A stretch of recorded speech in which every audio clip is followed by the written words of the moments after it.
तो hello friends, आज की इस वीडियो में हम लोग क्लास 10 की गणित विषय के अंतर्गत प्रश्नावली 3.1 को सॉल्व करा रहे हैं। पिछले वीडियो में हमने प्रश्नावली 3.1 के पहले नंबर का पहला क्वेश्चन सॉल्व कराया था। आज की इस वीडियो में हम लोग क्वेश्चन नंबर पहले का दूसरा प्रश्न को सॉल्व कराने वाले हैं एकदम बेसिक से। तो वीडियो में लास्ट तक जरूर बने रहें। तो इसमें ग्राफी विधि से हमें इसका हल ज्ञात करना है। तो आइए हम लोग सबसे पहले इस क्वेश्चन को समझ लेते हैं। तो हमारा दूसरे नंबर क्वेश्चन क्या कह रहा है कि 5 पेंसिल तथा 7 कलमों का मूल्य 50 रुपये है। 5 पेंसिल और 7 कलमों का मूल्य 50 रुपये है, जबकि 7 पेंसिल तथा 5 कलमों का मूल्य 46 रुपये है। एक पेंसिल तथा एक कलम का मूल्य ज्ञात कीजिए। तो अभी हमको कुछ नहीं पता कि एक पेंसिल का मूल्य कितना है और एक कलम का मूल्य कितना है। तो सबसे पहले हम इस प्रश्न में हम लोग इसे मानेंगे। हम लोग लिखेंगे कि माना एक पेंसिल का मूल्य, एक पेंसिल का मूल्य बराबर x रुपये।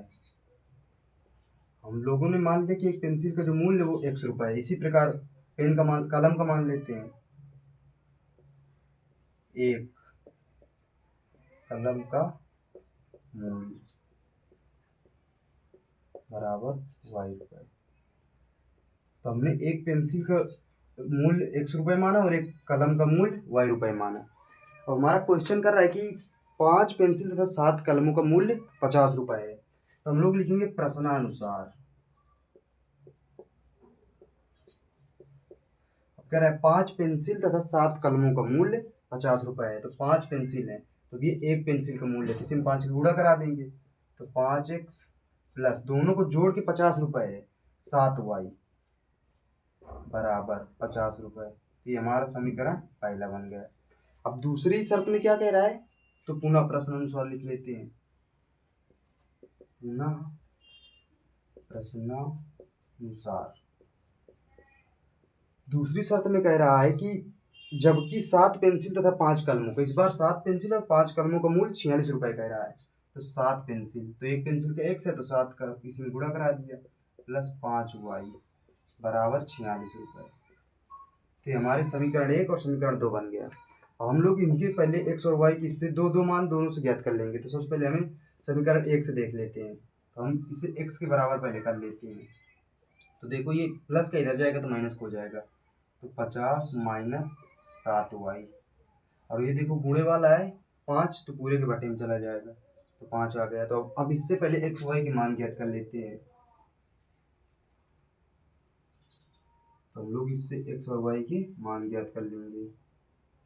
तो ये x का है, ये y का है। अब इसमें देखो, जैसे हम लोग इसमें ऐसा मानते हैं कि कट जाए तो सही रहेगा। तो जैसे इसमें हम लोग 5 मानते हैं y को, जैसे y को हमने 5 माना, तो अगर यहाँ 5 रखेंगे तो 5 का इसमें गुणा होगा तो 7 5 35, तो 50 में 35 गए तो बचेगा 15। 15 को 5 से काटेंगे, 15 बचा, 15 बटे 5। अब 5 इसको काट देंगे तो 5 15, तो उसका मान मिला 3। चलो ये हो गया। अब हम लोग इसमें जैसे y का मान 0 मान लेते हैं। जैसे y का मान हमने इसमें 0 माना, तो 0 गुणा किसी भी संख्या करेंगे 0 हो जाएगा, 50 बटे 5 बचेगा। अब इससे 5 से भाग दे देंगे तो 5 के 5 10 बार में चला जाएगा, तो x का मान 10 मिल गया। समीकरण पहले से हमने 2 मान निकाल लिए।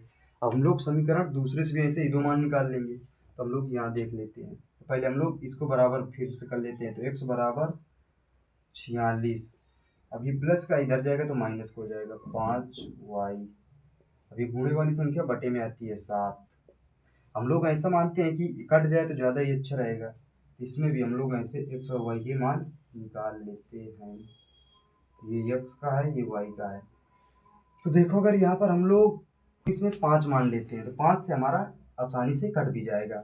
जैसे हमने इसमें 5 माना तो 5 25, तो 46 में 25 घटेंगे, 46 में 25 गए तो बचेगा 1, ये बचेगा 21। अब 21 बटे 7 तो 7 का 21, 3 बच जाएगा। तो हमने y की जगह माना 5, 5 यहाँ रखेंगे। अब आया हमारा x का मान 3, तो 3 रखेंगे।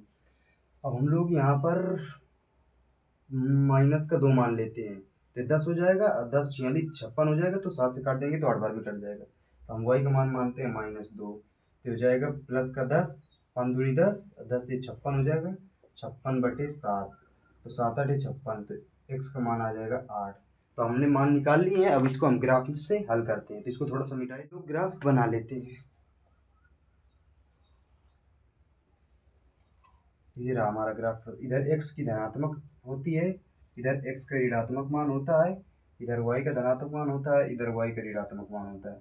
तो 1 2 3 4 5 6 7 8 9 10।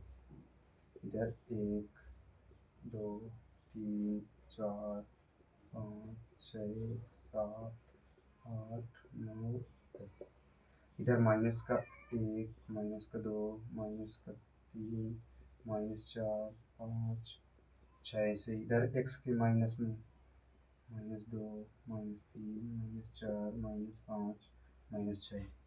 तो पहले हम लोग देख लेते हैं 3, 5 x में हमको 3 चलना है और y में हमको चलना है 5। तो 3, 5 यहाँ पर मिल जाएगा। ग्राफ में बनाएंगे तो एकदम अच्छे से बन जाएगा। 3, 5 हो गया। फिर y में 0 x में 10, तो y में 0 x में 10, तो ये रहा। सबसे पहले हम लोग इसको ऐसे मिला देते हैं, ठीक है। और हमारा दूसरा समीकरण में क्या है, 3, 5 इसमें भी है। तो x में 3 चलना है और y में हमको 5 चलना है, तो इसको ऐसे ही मिला दिया। तो देखो यहाँ पर इस बिंदु को दोनों रेखाएं काट रही है। तो यही ये हमारा पहला x का मान होता है, दूसरा y का मान होता है।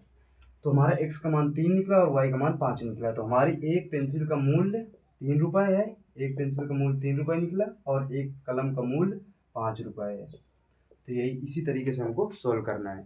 तो आशा करता हूँ वीडियो आपको पसंद आया होगा।